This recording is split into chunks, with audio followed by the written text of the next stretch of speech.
대법원이 이재명 민주당 대선 후보의 공직선거법 위반 사건을 오늘 선고합니다. YTN은 오후 3시부터 열리는 대법원 선고 내용을 생중계합니다. 한덕수 대통령 권한대행이 오늘 사퇴할 것으로 보입니다. 대선 출마 선언은 내일이 유력합니다. 한국수력원자력이 사업비 26조 원으로 추정되는 체코 원전 사업자로 최종 선정됐습니다. 한국 기업의 원전 수출은 바라카 원전 이후 16년 만인데 양국은 오는 7일 본계약을 체결할 예정입니다. 큰 불길이 잡혔던 대구 함지산 산불이 재발화하면서 주민 대피령이 내려지고 국가 소방동원령이 다시 발령됐습니다. 밤새 진화 작업이 이어졌는데 산림당국은 해가 뜨는 대로 헬기를 다시 투입할 예정입니다. 검찰이 건진법사 진성배 씨 의혹과 관련해 윤석열 전 대통령 사저를 전격 압수수색했습니다. 검찰은 김건희 여사의 휴대전화도 확보했습니다. 시청자 여러분 안녕하십니까? 5월 1일 목요일 뉴스타트 1부 시작합니다.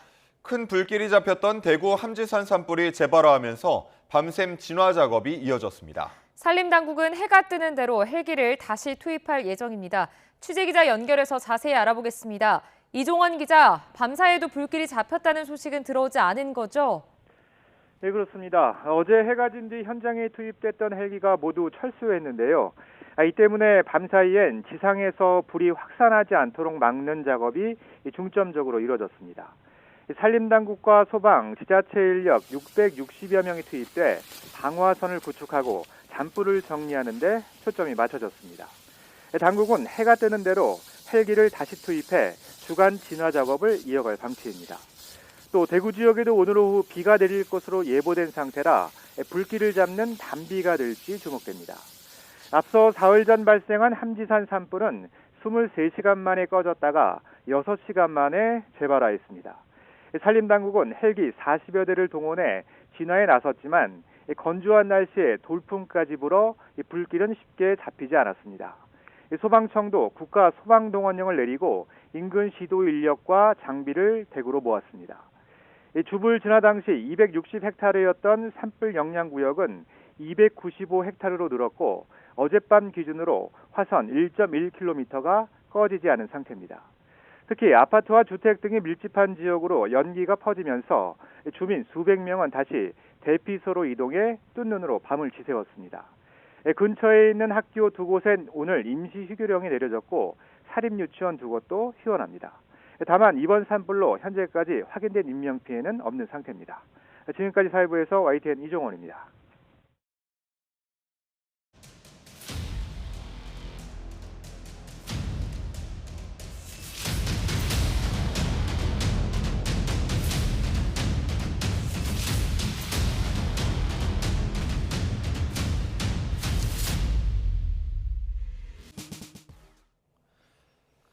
더불어민주당 이재명 대선 후보의 선거법 위반 사건에 대한 대법원 판단이 오늘 오후 3시에 나옵니다.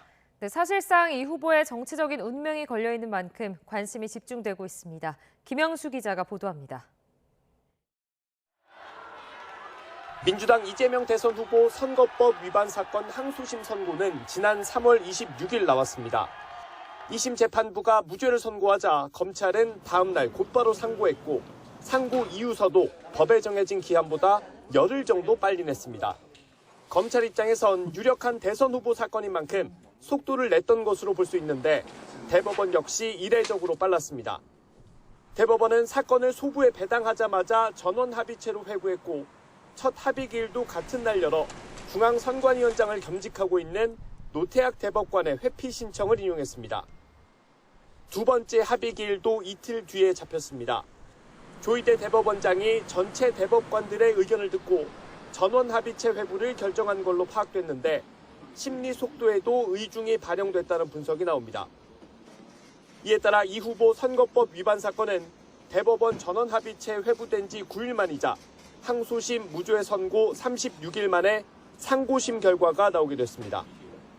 이 후보는 지난 2021년 대선 과정에서 허위 사실을 공표해 공직선거법을 위반한 혐의로 재판에 넘겨져 1심에서 징역 1년에 집행유예 2년, 당선 무효형을 선고받았지만 2심에선 무죄가 내려졌습니다.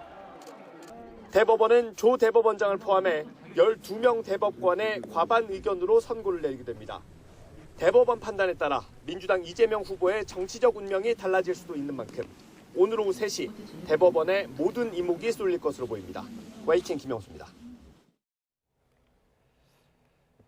더불어민주당 이재명 대선 후보의 공직선거법 위반 사건 대법원 선고가 생중계됩니다. 대법원은 오늘 오후 3시로 예정된 이재명 후보의 선거법 위반 사건 상고심 선고 기일에 TV 생중계를 허가한다고 밝혔습니다. 이에 따라 YTN도 오후 3시부터 열리는 대법원 선고 내용을 실시간으로 전해드릴 계획입니다. 대법원 상고심은 피고인의 출석 의무가 없는 만큼 이 후보는 법정에 출석하지는 않을 예정입니다. 오늘 나올 대법원의 선고는 더불어민주당 이재명 대선 후보의 정치 행보에도 큰 영향을 줄 전망입니다. 대법원이 어떤 결론을 내릴 수 있는지 또 어떤 파장을 불러일으킬지 엄윤주 기자가 정리했습니다. 대법원이 내릴 수 있는 결론은 3가지입니다. 먼저 전원합의체가 지난달 나온 선거법 사건 2심 선고에 문제가 없다고 판단한다면 상고는 기각됩니다. 이 경우 무죄가 최종 확정되고 이재명 후보의 대선 가도에도 청신호가 켜질 거란 분석이 나옵니다. 반면 2심 선고에 법리 오해 등 문제가 있다고 본다면 대법원은 2심 판결을 깨고 유죄 취지로 사건을 서울고등법원으로 돌려보내게 됩니다. 파기환송 재판에 시일이 걸리는 만큼 대선 레이스 자체에는 지장이 없겠지만 곧장 사법 리스크를 고리로 정치적 공방에 휘말릴 가능성이 큽니다. 일각에서는 대통령에 당선되더라도 자격 논란이 이어질 수 있다는 전망도 내놓고 있습니다.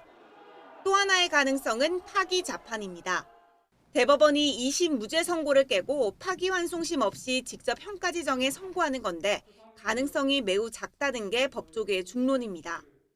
파기 자판은 공소시효가 지났거나 중복 기소가 확인돼 면소 또는 공소기각이 필요한 경우 등에만 지극히 예외적으로 이뤄져 왔기 때문입니다. 나아가 파기환송이라는 절차가 있는데도 대법원이 파기 자판을 통해 형을 결정한다면 불필요한 정치적 오해를 불러일으킬 거란 지적도 존재합니다. YTN 엄윤주입니다. 이런 가운데 더불어민주당 이재명 대선 후보 선대위가 진짜 대한민국이라는 이름으로 첫 발을 뗐습니다. 네, 보수 책사 윤여준 전 장관과 문재인 정부에서 활약한 정은경 전 질병관리청장, 그리고 노무현 정부의 강금실 전 법무부 장관 등 진영과 계파를 불문한 인사들이 포진했습니다. 이준엽 기자가 자세히 살펴봤습니다. 대선 출정식에서 민주당 이재명 후보가 강조하고 또 강조한 건 국민통합입니다. 내란으로 인한 국난 극복의 분수령에서 퇴행과 파괴를 막고 희망으로 나아가게 할 유일한 동력은 바로 통합이라고 목소리를 높였습니다. 우리는 더 이상 지난 과거나 이념과 사상, 진영 이런 것들에 얽매여서 분열과 갈등을 반복할 여유도 시간도 없습니다. 실제 선대위원장급만 22명에 이르는 선대위 인선도 용광로를 방불케 했습니다. 당대표 직무대행인 박찬대 원내대표와 김영삼 정부에 몸담은 보수 원로 윤여준 전 장관이 상임 총괄선대위원장으로 투톱을 맡았고, 노무현 정부 인사인 강금실 전 법무부 장관, 문재인 정부 코로나19 사령탑 정은경 질병관리청장과 함께 대권 잠룡으로 꼽힌 김부겸 전 총리와 김경수 전 경남지사, 노동계의 김동명 한국노총 위원장까지 다양한 인사가 총괄선대위원장단에 이름을 올렸습니다. 팬데믹은 극복을 했지만 폭정과 내란으로 우리 일상이 다시 무너졌습니다. 저는 정치인이 아니지만 굉장히 무거운 마음으로 선대위에 참여하기로 했습니다. 특히 선대위엔 경북에서 3선을 지낸 권오을 전 의원과 이인기 전 의원, 이명박 정부 법제처장을 지낸 이석연 전 처장 등 보수 인사도 대거 합류했습니다. 후보에게도 조언도 하고 또 혹시라도 여기서 벗어나면 미안합니다. 승소하겠습니다. 당내에서도 김두관, 박용진, 임종석 전 의원 등 비명계 인사들은 물론 우상호, 이춘석, 강훈식, 조승래, 박수현 등 개파세 곁은 인물들이 고루 배치됐습니다. 우리 대한민국이 정말 큰 대한민국으로 가기 위한 국민 통합을 실현하는 그런 선대위가 돼야 되겠다. 선대위 면면은 최대한 넓게 무엇보다 실력 중심으로 사람을 쓰겠다는 이재명 후보의 의중이 담겼다는 평가가 지배적입니다. 다만 이른바 올드보이가 많아 신선함이 떨어지고 방향성도 뚜렷하지 않다는 비판도 나옵니다. YTN 이준엽입니다. 이틀 뒤에 결정될 국민의힘 대선 후보 최종 1인 자리를 두고 김문수, 한동훈 양측이 각축전을 벌이고 있습니다. 네, 결국 본선 경쟁력을 내보이는 게 관건이 될 걸로 보이는데요. 보수 진영의 시선은 크게 두 가지 잣대로 향하고 있다는 분석입니다. 임성재 기자가 전해드립니다. 남은 국민의힘 경선 레이스의 최대 화두는 역시 어느 후보가 이재명 후보를 꺾을 적임자임을 인정받느냐가 될 거란데 큰 이견은 없습니다. 최종 후보를 추리는 주요 잣대인 셈인데 삶의 궤적을 바탕으로 김문수, 한동훈 두 사람의 대-이재명 전략은 확연한 차이를 보인다는 평가가 많습니다. 애초 노동운동가로 출발한 김 후보는 노동 현장의 목소리부터 기업의 고충까지 진보와 보수를 아우르는 폭넓은 경험이 강점으로 꼽힙니다. 공장에 사서 7년 생활을 했는데 해고도 2번 되고 감옥에도 2번 가고 이런 어떤 어려움도 겪었고 빈부와 노사를 모두 통합해서 다만 과거 자유통일당 전력 등 뚜렷한 색채는 되려 중도 무당층으로의 외연 확장에 한계를 보일 거란 지적도 동시에 나옵니다. 엘리트 검사 출신인 한동훈 후보에게선 이 후보의 사법 리스크를 더 부각하는 구도를 만들 수 있다는 점에서 승산을 거는 기대감이 적지 않습니다. 불체포 특권이라든가 이런 부분 약속해놓고 지키지 않고 그리고 최근에는 선거법 선고 직전에 위헌 법률 신청을 당을 동원해서 한다든가 기본을 지키지 않습니다. 물론 넘어야 할 산도 적지 않은데 또 검사냐는 반문과 함께 대중의 국정 운영 능력을 보여줄 기회가 적었다는 건 채워야 할 점으로 남습니다. 보수 진영 내 빅텐트 공감대 속에 한덕수 대통령 권한대행과의 단일화 문제도 승자를 가를 변수가 될 거로 보입니다. 김 후보는 이미 여러 차례 한대행과의 단일화를 수용하겠다는 메시지를 낸 반면 단일화 필요성은 다 이야기했지 않습니까? 다 있다고. 입당해서 경선을 빨리 하는 게 어떠냐. 2인에다가 플러스 3 하자 이런 것도 하나의 안도 있을 수 있고. 한 후보는 연대 가능성을 닫아두진 않으면서도 당의 경선 과정에 자꾸 단일화 이야기가 나오는 데에는 반대의 뜻을 분명히 했습니다. 국민의힘 당원도 아니고 출마 선언을 하지도 않은 사람과의 단일화까지 그렇게 구체적으로 얘기하는 것은 이건 지금 국민의힘의 경선을 힘을 빼는 겁니다. 당심 50%, 민심 50%가 반영되는 국민의힘 경선 규칙 아래 김문수, 한동훈 마지막 남은 두 후보가 이 본선 경쟁력과 반면 빅텐트론을 놓고 치열한 수싸움을 벌이고 있습니다. YTN 임성재입니다. 한덕수 대통령 권한대행이 오늘 오후 대선 출마를 위해 공직에서 사퇴할 것으로 보입니다. 안보 행보를 끝으로 대국민 담화에도 나설 걸로 알려졌는데요. 대선 출마 선언은 내일로 전망됩니다. 신윤정 기자입니다. 한덕수 대통령 권한대행은 트럼프 2기 행정부 출범 뒤 장관급으로는 처음 방한한 존 펠란 미국 해군성 장관을 접견했습니다. 한 대행은 한국은 미국 조선업 재건을 지원할 수 있는 최적의 파트너라며 한미동맹의 지속적인 발전을 강조했습니다. 조선 분야 협력을 지렛대로 삼아 미국과 진행 중인 통상협상을 풀어나가겠다는 뜻으로 보입니다. 한 대행은 오늘 오전 안보 관련 장관급 회의를 주재할 것으로 알려졌는데 이 일정을 끝으로 사퇴할 것으로 전망됩니다. 정부와 구 여권 관계자들 사이에서는 한 대행이 대선 출마 결심을 굳힌 만큼 사퇴를 더 미룰 수 없다는 반응이 전해졌습니다. 출마 선언은 사퇴 다음 날인 내일이 될 것으로 보이는데 대국민 메시지 발표도 검토 중인 것으로 전해졌습니다. 정치권의 극한 대립이 경제와 사회 발전의 발목을 잡는 데 대한 문제점을 지적하며 국민 통합을 이루기 위한 비전이 담길 전망입니다. 현장이 변화하고 여러분이 체감할 수 있도록 결과 중심으로 규제 혁신을 끊임없이 추진해 나갈 것입니다. 구체적으로 임기 단축과 연계한 분권형 개헌 추진, 진영을 아우르는 거국내각 구성 등이 포함될 가능성이 제기됩니다. 한 대행이 사퇴를 선언할 경우 최상목 경제부총리가 다시 대행직을 물려받아 한 달 정도 남은 대통령 선거 일정을 관리하게 됩니다. YTN 신윤정입니다.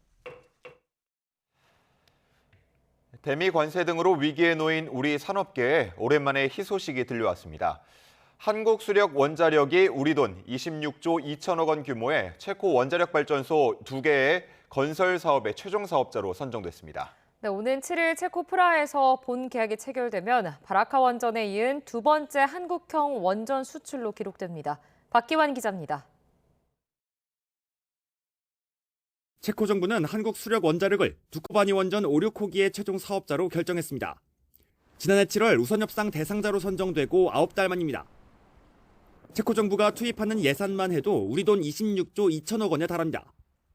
현지 시간 7일 수도 프라하에서 한수원과 체코 측 발주사가 본계약에 서명하면 2009년 바라카 원전에 이어 한국의 두 번째 원전 수출 성과로 기록됩니다. 한수원과 우리 기업들이 힘을 합친 팀 코리아가 무수한 고비를 넘고 거머쥔 쾌거입니다. 미국 웨스팅하우스와의 지식재산권 논란을 합의로 풀어냈고 최대 경쟁자였던 프랑스의 이의제기도 넘어서면서 체코 정부의 선택이 틀리지 않았다는 걸 증명했습니다. 특히 한국의 이번 원전 수주는 세계 주요국들이 원전 건설 계획을 잇따라 발표하는 가운데 이뤄져 더욱 이목을 끌고 있습니다. 폭발적인 전력 수요 증대에 발맞춰 높은 수준의 원전을 적기에 공급할 수 있는 우리 기술력을 인정받은 셈이기 때문입니다. 프랑스는 핀란드 또 자국 프라망빌에다가 건설하는 원전을 지금 13년 지연을 시켰고요.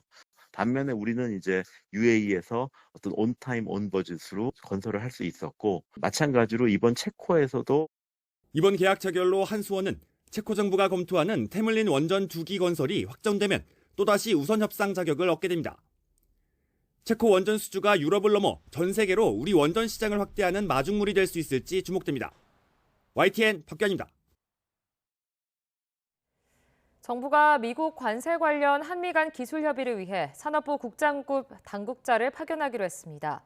산업통상자원부는 장성길 통상정책국장을 총괄로 하는 기술협의 실무진이 미국 워싱턴 DC를 방문해 미국 무역대표부와 미국 관세 조치 관련 기술 협의를 개최할 예정이라고 밝혔습니다. 이번 기술협의는 지난 24일 한미 간 진행된 2+2 통상협의에서 양자 간 협의의 틀을 마련한 데 대한 후속 조치입니다. 정용진 신세계그룹 회장 초청으로 방한한 트럼프 행정부 실세 중 실세, 트럼프 주니어를 만나기 위해 재계 인사들이 총출동했습니다. 때맞춰 방한한 미 해군성 장관은 우리나라 양대 조선소를 방문해 조선 협력을 논의했습니다. 이승은 기자가 취재했습니다. 트럼프 주니어가 머문 신세계그룹 산하 서울 특급 호텔. 주위는 평소와 크게 다르지 않았지만 순찰하는 경찰의 모습에서 긴장감이 느껴집니다. 아침부터 트럼프 주니어를 만나기 위해 재계 총수들의 발걸음이 이어졌습니다. 한화그룹의 경우 김동관, 동원, 동선 3형제가 모두 출동했습니다. 방산이나 에너지 등 한화의 주력 사업군에 대한 협력 논의가 이뤄진 것으로 보입니다. 네이버도 이해진 의장이 1시간 정도 따로 만나 인공지능 협력 방안에 대한 대화를 나눴습니다. 신유열 롯데지주 미래성장실장, 이재현 CJ그룹 회장, 서정진 셀트리온 회장, GS에너지 허영수 사장 등 다양한 분야 기업 대표들이 트럼프 주니어를 만났습니다. 이번 방안은 트럼프 행정부와의 소통을 위한 가교 역할을 해달라는 재계의 요청에 따라 정용진 신세계그룹 회장이 평소 친밀한 관계인 트럼프 주니어를 초청하면서 이뤄졌습니다.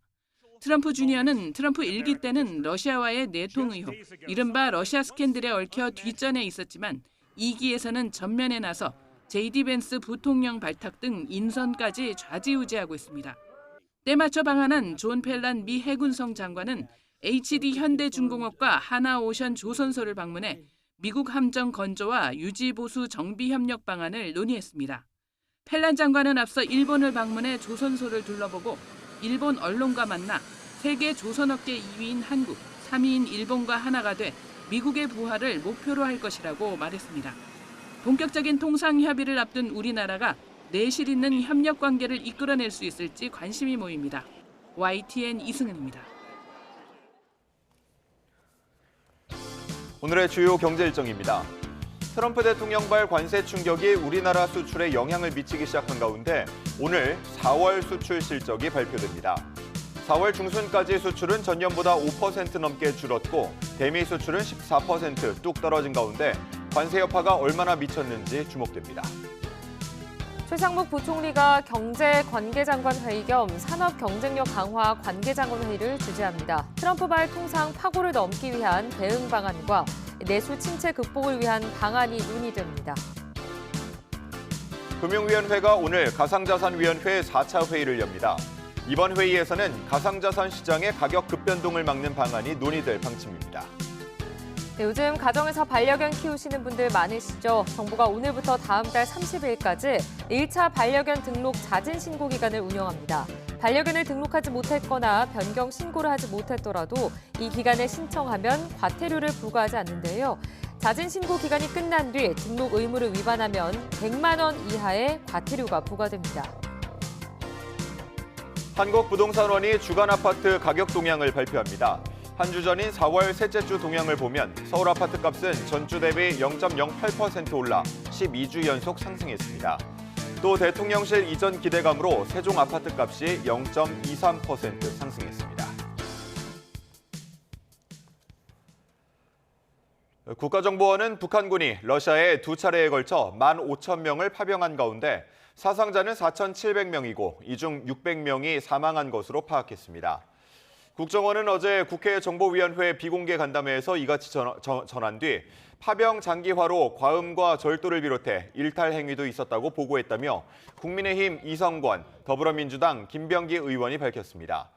특히 파병 대가로 러시아로부터 정찰 위성 및 발사체 기술 자문, 무인기 실물과 SA-22 지대공 미사일을 받은 가운데 북러가 금속과 관광 등 14개 부문에서 산업 현대화를 논의했고 북 노동자 15,000명이 러시아로 송출됐다고 국정원은 파악했습니다. 우크라이나 전쟁에 10,000명 넘는 북한군이 파병된 것으로 파악된 가운데 러시아와 북한을 잇는 첫 자동차 다리 공사가 시작됐습니다. 북러 밀착 움직임에 미국은 북한이 전쟁을 지속시키고 있다며 강력 경고했습니다. 신호 기자가 보도합니다. 북한과 러시아가 두만강에 첫 자동차 다리를 만들기 시작했습니다. 착공식에 양국 총리도 화상으로 참석했습니다. 내각 총리 동지, 저로 국경 자동차 다리 건설 착공 준비가 완료됐습니다. 건설을 시작하시오. 알았습니다. 작동! 우정의 길로 불린 다리 길이는 850m로 완공 목표는 내년 말입니다. 하루 자동차 300대와 2,850명이 오가면서 경제 협력과 관광 활성화에 도움을 줄 것으로 양국은 기대하고 있습니다. Он символизирует наше общее стремление к укреплению дружественных, добрососедских отношений, к наращиванию межрегионального сотрудничества. 서로 사이의 다방면적인 교류와 경제적 연계 발전을 힘있게 주동하는 데서 실질적이고도 중대한 우위를 가지는 앞서 김정은 북한 국무위원장과 푸틴 러시아 대통령은 지난해 6월 정상회담에서 자동차 다리 건설을 약속했습니다. 우크라이나 전쟁에 북한군 15,000명을 파병한 것으로 파악된 가운데 비군사적 분야까지 손을 꼭 잡는 분위기입니다. 미국은 북한의 전쟁 개입과 러시아의 대가성 지원을 중단하라고 경고했습니다. Third countries like North Korea have perpetuated the Russia-Ukraine war and they bear responsibility for it. 최근 북한의 순항 미사일에도 러시아 군사기술 이전 정황이 포착되는 등 전쟁 파병을 대가로 한 북러 밀착 강화 움직임에 우려가 커지고 있습니다. YTN 신호입니다.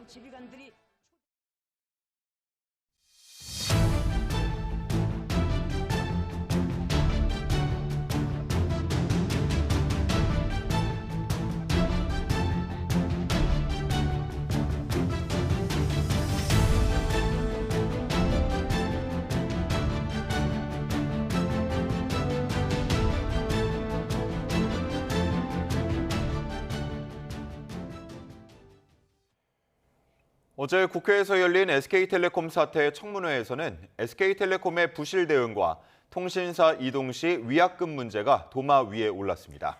과방위원들이 최태원 SK그룹 회장을 청문회 증인으로 채택했지만 최 회장은 치과 치료 후 휴식을 이유로 나오지 않았는데요. 출석이 불발되자 과방위는 오는 8일 SKT 단독 청문회를 다시 개최하기로 했습니다. 황혜경 기자입니다. 해킹 사태로 물의를 빚고 있는 SK텔레콤 유영상 대표가 다시 한번 고개를 숙였습니다. 국민들은 너무 힘들어하고 있어요. 유영상 사장님, 지금 일어나셔서 국민들한테 정중하게 사과하실 생각 있으십니까? 예, 국민 여러분께 그 초기 저희 대응에 있어서 미숙한 점이 많았던 점을 다시 한번 사과드립니다. 이번 해킹 사고는 통신 역사상 최악의 해킹이라는 데 동의한다면서 5월 말까지 600만 개, 6월 말까지 추가로 500만 개를 확보해 유심 무상 교체를 이어가겠다고 밝혔습니다. 다만 유심 보호 서비스 가입만으로도 충분히 정보 보호가 가능하다면서 최태원 회장도 유심을 교체하지 않았다고 강조했습니다. 최태원 회장님과 최창원 의장 두 분은 유심 보호 서비스를 가입하셨고 유심 교체를 하지 않은 것으로 확인되었고요. 하지만 이번 해킹 사태로 통신사를 변경하려는 가입자에게 위약금을 면제해야 하는 것 아니냐는 질의에는 즉답을 피했습니다. SKT의 기책 사유이기 때문에 위약금을 면제해줘야겠죠. 불안해서 유심을 갈아 끼우고 있다도 유심도 갈아다 주지 않고, 그런데 소비자는 꼼짝없이 번호 이동도 못합니까? 최대한 저희가 보호 조치를 실시하고. 최대한 보호 조치란 말로 넘어갈 사안 같습니까 이게? 과방위원들은 위약금 면제와 관련한 책임 있는 답변을 요구하며 최태원 회장을 청문회 증인으로 채택했지만 최 회장은 끝내 참석하지 않았습니다. 최태원 회장이 불출석하겠다고 연락이 왔습니다. 치과 치료를 해서 휴식이 필요하답니다. 최태원 회장을 출석시켜 주십시오. 딱 떨어지는 내부 규칙이 있는데도 답을 못하고 질질 끄는 것은 결정권자가 아니기 때문인 것으로 봅니다.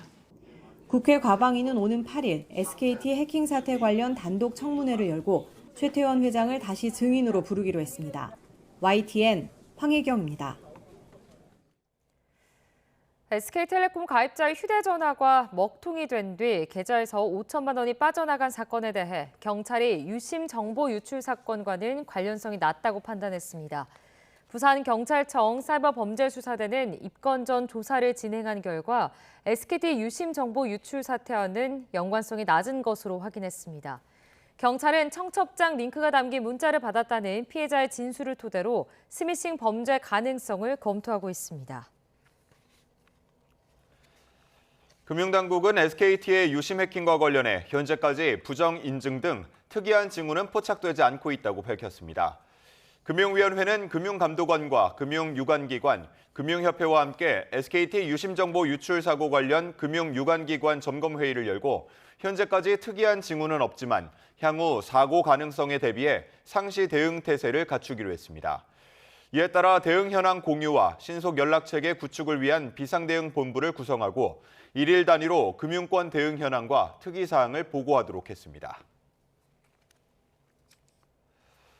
검찰이 윤석열 전 대통령 사저를 처음으로 압수수색했습니다. 건진법사 전성배 씨 의혹과 관련해 김건희 여사의 휴대전화와 메모장 등을 확보한 것으로 확인됐습니다. 이현정 기자가 보도합니다. 서울 남부지검 가상자산범죄 합동수사부는 서울 서초동에 있는 윤 전 대통령 사저에 대해 처음으로 압수수색을 벌였습니다. 사저는 경호구역이지만 한남동 관저처럼 군사상 직무상 비밀을 요구하는 장소는 아니라 압수수색 불승인 사유에 해당하지 않는 것으로 알려졌습니다. 압수수색은 같은 건물 지하에 있는 코바나 컨텐츠 사무실은 물론 김 여사 수행비서 2명의 자택에서도 진행됐습니다. 검찰은 건진법사 전성배 씨의 청탁금지법 위반 사건과 관련해 압수수색 영장을 집행했다고 설명했습니다. 영장에 적시된 피의자는 전 씨와 전 통일교 고위 간부인 윤모 씨로 김 여사는 참고인 신부인 것으로 확인됐습니다. 압수수색을 통해 검찰은 김 여사의 휴대전화와 메모장 등을 확보한 것으로 파악됐습니다. 검찰은 전 씨가 윤 전 대통령 부부와의 친분을 앞세워 공천이나 각종 이권에 개입한 것은 아닌지 수사하고 있습니다. 특히 전 통일교 고위 간부 윤모 씨가 전 씨에게 김건희 여사 선물용으로 수천만 원 상당의 다이아몬드 목걸이를 건넨 정황을 포착해 수사하고 있는데 실제로 이 목걸이가 김 여사에게 전달됐는지 조사하고 있습니다. 검찰은 윤 씨가 통일교의 캄보디아 사업과 관련해 정부의 공적개발 원조 사업 지원을 받으려고 전 씨를 통해 윤 전 대통령 부부 측에 청탁을 시도했는지 들여다보고 있습니다. 윤 씨는 지난 2022년 통일교 행사에서 윤 전 대통령과 1시간 정도 독대했다고 주장하기도 했습니다. 제가 3월 22일 날 대통령을 뵀습니다. 1시간 독대를 했습니다. 거기서 동의한 내용도 있고요. 그 금주에 만납니다. 정부 쪽 관계자를. 압수수색 결과 혐의점이 발견될 경우 윤 전 대통령 부부도 피의자로 전환될 수 있습니다. 이번 압수수색을 시작으로 건진법사 이권 개입 의혹과 관련해 윤 전 대통령 부부에 대한 수사도 본격화한 것으로 보입니다. YTN 이현정입니다. 윤석열 전 대통령 사저에 대한 검찰 압수수색에 대해 김건희 여사 측은 검찰의 줄석이나 전 대통령과 영부인에 대한 망신주기 아니냐며 반발했습니다. 김건희 여사 측 변호인은 입장문을 통해 과거 노무현, 이명박, 문재인 전 대통령 등이 피의자 신분으로 조사를 받았지만 사저에 대한 압수수색은 없었다며 이같이 밝혔습니다. 또 김 여사 측은 전 대통령에 대한 예우를 바라는 게 아니라며 공정한 수사와 법 집행을 바라는 것이라고 강조했습니다. 한 줄 뉴스입니다. 서울경찰청은 조국혁신당 당직자 A씨를 업무상 위력에 의한 강제추행 혐의로 지난달 28일 입건해 조사하고 있다고 밝혔습니다. 경북 영주시 일대 아파트 건설 용지 변경과 관련해 지역 사업가로부터 억대 뇌물을 챙긴 혐의로 박성만 경북도의회 의장이 구속됐습니다. 대출을 내주는 대가로 부동산 시행사로부터 억대 금품을 받은 혐의를 받은 LS증권 전 본부장과 신한은행 직원이 재판에 넘겨졌습니다. 해외 출장에서 다른 언론사 여성 기자들을 성추행한 혐의로 재판에 넘겨진 전직 JTBC 소속 남성 기자에게 검찰이 징역 1년을 구형했습니다.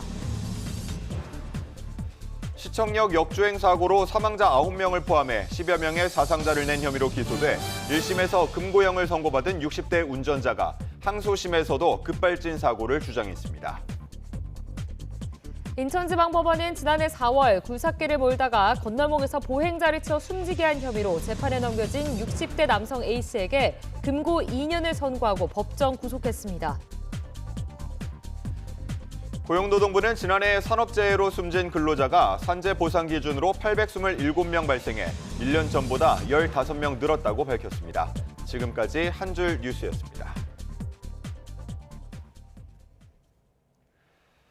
충북 청주의 한 고등학교에서 흉기 난동을 벌여 6명을 다치게 한 고등학생이 구속됐습니다. 법원은 사전에 범행 도구를 준비하고 계획한 점과 불특정 다수의 피해자를 상대로 묻지마 범행을 저지른 점 등을 고려해 영장을 발부했습니다. 김기수 기자가 취재했습니다. 충북 청주시 오송읍에 있는 고등학교 안팎에서 흉기 난동을 벌인 고등학생 A군이 구속됐습니다. 청주지방법원은 A군이 사전에 범행 도구를 미리 준비하고 범행을 계획한 점, 그리고 불특정 다수의 피해자를 상대로 묻지마 범행을 저지른 점 등을 고려했다고 밝혔습니다. 또 도주 우려와 소년으로서 구속해야 할 부득이한 사유가 있다고 덧붙였습니다. A군은 구속 전 피의자 신문에 출석하기 전 취재진의 질문에 죄송하다고 짧게 답했습니다. 학교 생활 어떤 점이 힘드셨나요? 피해자에게 하실 말씀 없으세요? 죄송합니다. 경찰 조사에서 A군은 학교 생활이 힘들었다고 진술한 것으로 확인됐습니다. 올해부터 대학 입시를 위해 특수학급에서 일반학급으로 올라갔지만 적응에 어려움을 겪었다고도 언급했습니다. 특히 A군은 흉기를 휘두르고 극단적인 선택을 하겠다고도 진술했는데 경찰은 누적된 심리적 불안이 한순간에 표출된 것으로 보고 있습니다. 경찰은 A군이 사전에 범행을 계획했는지를 확인하기 위해 휴대전화와 노트북 등에 대한 포렌식도 진행하고 있습니다. 구속영장을 발부받은 경찰은 포렌식 결과가 나오는 대로 범행 준비 과정 등을 면밀하게 살펴본 뒤 사건을 검찰에 송치할 계획입니다. YTN 김기수입니다. 건조한 날씨 속에 재활용 업체와 고물상 등 전국 곳곳에서 화재가 발생했습니다. 인천에선 길거리에서 모르는 사람이 준 초콜릿을 먹은 중학생이 어지러움을 호소해 병원으로 옮겨졌습니다. 사건 사고 소식 표정우 기자가 종합했습니다. 천막 아래로 붉은 불길이 타오르고 짙은 연기가 하늘을 가득 채웠습니다. 어제 오후 5시 50분쯤 경기 화성에 있는 플라스틱 재활용 업체에서 불이 나 4시간 만에 꺼졌습니다. 공장 관계자 4명이 대피해 다친 사람은 없었지만 불길이 인근 공장으로 번지면서 한때 관할 소방서 인력과 장비를 모두 동원하는 대응 1단계가 발령됐습니다. 소방은 천막을 용접하는 과정에서 불이 났다는 현장 관계자 진술을 참고해 화재 원인을 조사하고 있습니다. 흰색 타일과 고철들이 바닥에 널브러져 있고 탁한 연기가 피어오릅니다. 오후 4시 20분쯤 경기 오산시 갈곶동에 있는 고물상에서 불이 나 1시간 20여 분 만에 꺼졌습니다. 불씨를 발견한 직원 5명이 대피해 다친 사람은 없었지만 화재가 시작된 것으로 추정되는 파지 운반용 집게차가 완전히 탔습니다. 차량 앞부분이 형체를 알아볼 수 없을 정도로 그을렸고 타이어는 녹아내렸습니다. 오후 6시쯤엔 경기 가평군 서울 양양고속도로 천안터널 근처를 달리던 승용차에서 불이 났습니다. 운전자가 대피해 다친 사람은 없었습니다. 비슷한 시각 인천에선 모르는 사람이 준 초콜릿을 먹은 뒤 이상 증상을 보인 중학생이 병원으로 옮겨졌습니다. 어지러움과 졸음을 호소한 중학생은 인천 옥련동 길거리에서 선교 활동을 하던 사람으로부터 초콜릿을 받아먹은 것으로 파악됐습니다.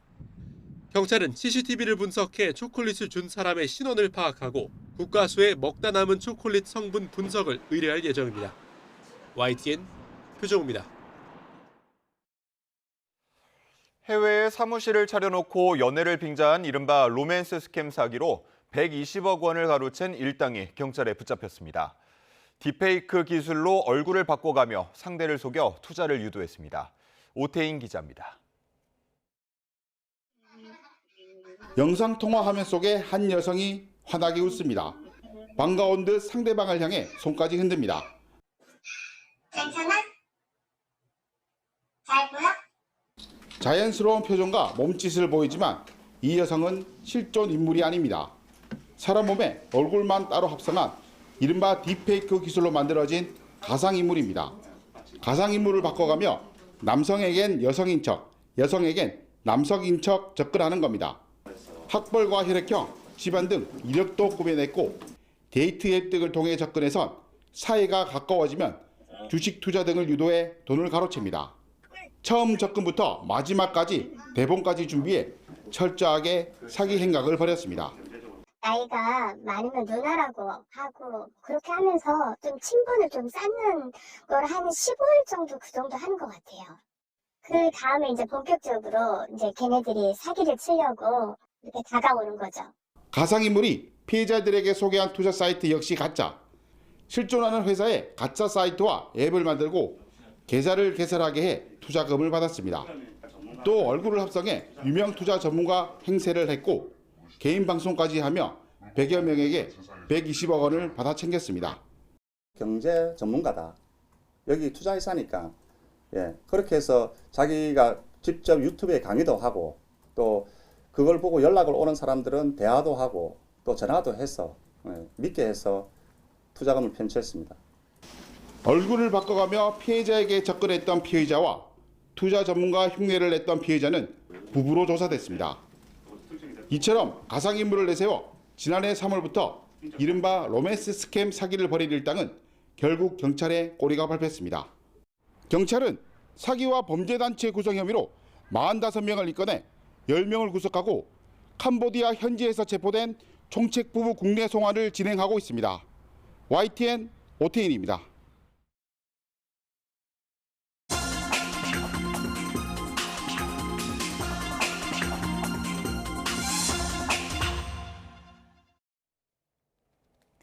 오늘의 글로벌 픽입니다. 스페인과 포르투갈을 멈춰 세운 대규모 정전의 정확한 원인을 사흘째 찾지 못한 가운데 정부를 향한 압박이 거세지고 있습니다. 기후 변화 때문이라는 분석과 함께 재생에너지 과잉 발전도 영향을 미쳤을 수 있다는 지적이 나옵니다. 런던 조수연 특파원이 전해드립니다. 스페인과 포르투갈에서 18시간 동안 지속된 대규모 정전으로 한순간 일상이 멈춰졌습니다. 인터넷도 휴대전화도 먹통인 대혼란 속에서 사람들은 라디오를 통해 정보를 찾아야 했습니다. Las radios con pilas, porque la gente, como ya los teléfonos no funcionaban, la gente quería información y no teníamos información nadie. 전력은 하루 만에 복구됐지만 스페인의 경제 손실만 최대 7조 원에 달할 수 있다는 전망이 나옵니다. 무엇보다 아직 정전 원인도 오리무중입니다. 우선 극심한 기온 변화로 고압선의 이상 진동이 발생해 전력망이 교란된 것으로 보인다는 분석이 있습니다. When there is a frequency oscillation, then generators will first of all try to compensate, and if that doesn't work, they'll switch off. 스페인의 재생에너지 과잉 발전도 원인일 수 있다는 추측이 나왔습니다.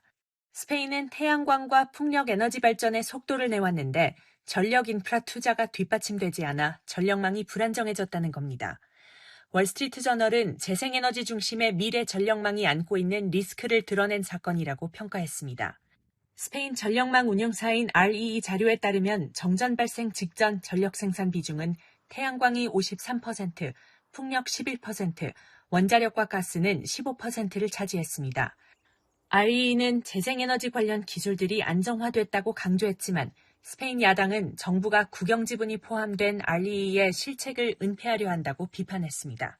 이번 정전 사태가 재생에너지에 대한 안정성 논란에 불을 붙이면서 유럽에서 재생에너지로 전환하는 움직임에 영향을 미칠 것이란 전망도 나옵니다.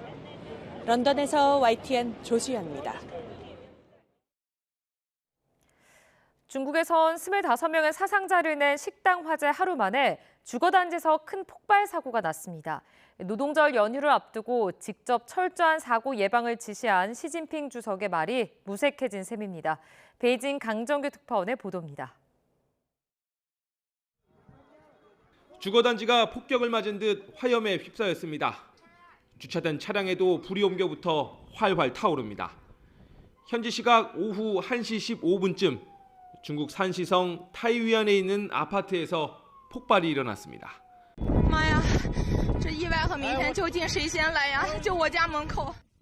건물 외벽이 무너지고 건너편 유리창이 모두 깨졌을 만큼 충격이 컸습니다.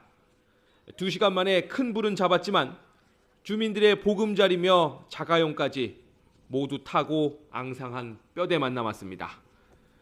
구조 수색 작업이 진행될수록 인명피해도 늘어났습니다.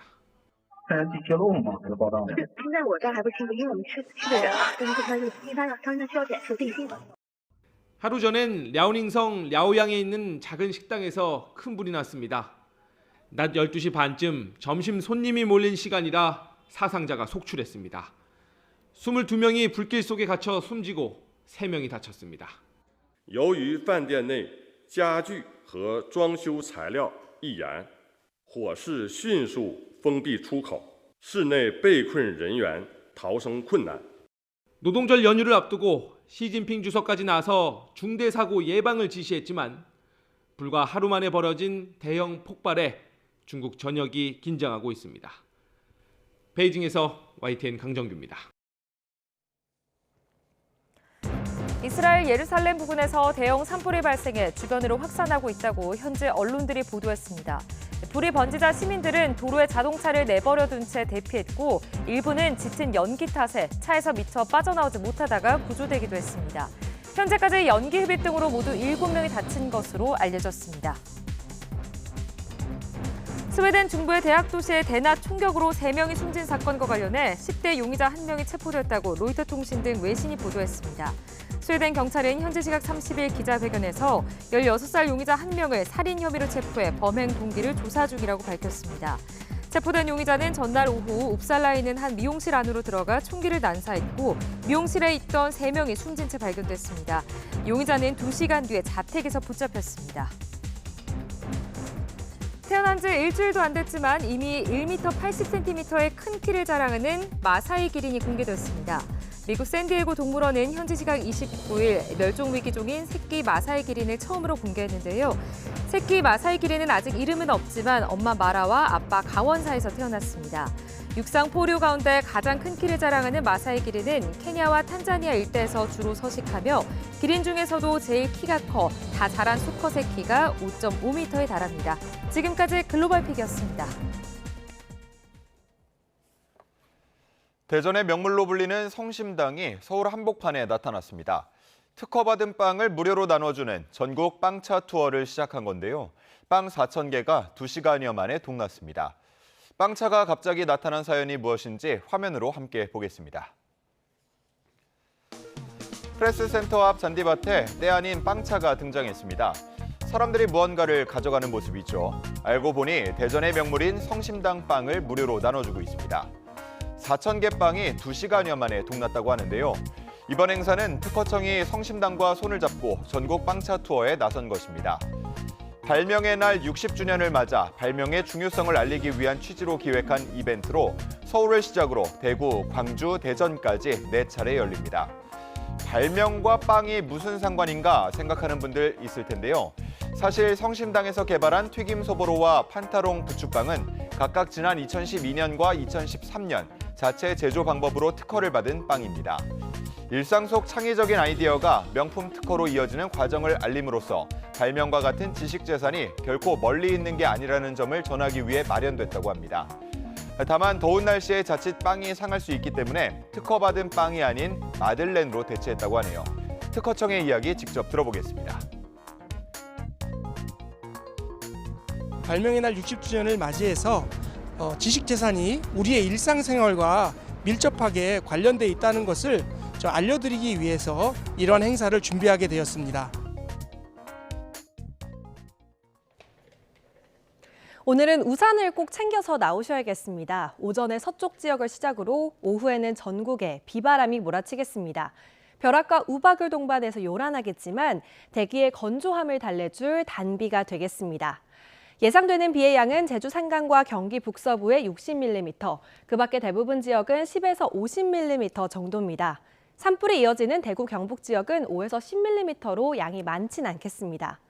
비는 오후 6시 무렵 서쪽 지역부터 잦아들겠지만 비가 오는 동안 시간당 10에서 20mm의 강한 비가 내리는 곳이 있어 안전사고에 주의하셔야겠습니다. 강풍은 내일까지 이어지겠습니다. 전국적으로 초속 15m가 넘는 바람이 불겠는데요. 대부분 해상으로 풍랑특보가 확대 발령되겠고요. 중부 서해안에 내려진 강풍주의보는 동해안 지역으로도 확대되겠습니다. 현재 기온 보겠습니다. 서울이 16.7도, 대구가 11.3도로 출발하고 있습니다. 한낮이 되면 서울 18도, 대구 24도, 광주 20도로 어제보다 2에서 3도가량 낮겠습니다. 이번 주말에는 또 한 번 전국에 비가 오겠습니다. 이후에는 건조한 바람이 불겠고요. 연휴 후반에 다시 제주도와 중서부 지역에 비가 예상됩니다. 날씨였습니다.